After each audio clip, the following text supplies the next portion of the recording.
is the 6th year that I've done the Movies by Movers Festival. So this is only the 2nd year on campus because this is only the 2nd year that I've been working at App State. But I actually started the festival in 2010 was the first screening, and it started out as a graduate school practicum for me to practice my curatorial skills. And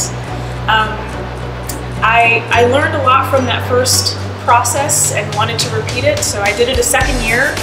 And then the 3rd year that I did it, some of my friends said, well, this is kind of like a festival.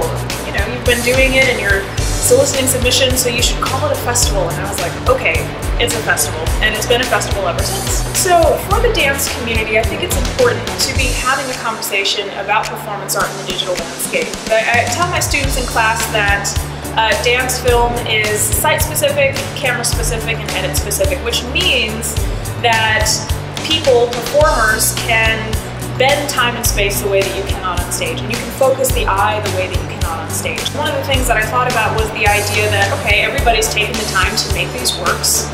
I wouldn't say that somebody put more work in than another person, knowing, being a dance filmmaker myself, knowing the amount of work that goes into making one. I wanted to be able to create a space where we're doing nothing but celebrating these efforts, celebrating the aesthetic that these different artists have put forth, and to say, hey, look at this. Just look at it. See what you can see. Throughout history, we can cite the fact that artists have always been present for the biggest events in history, from the beginning to the middle to the end, and always on both sides or in the middle of said issue. Being able to touch on social justice issues of all kinds has always been very important to me, and because I'm a firm believer in the power of art to communicate to people on that level and to incite change, I feel like I am passionate about including it in the festival.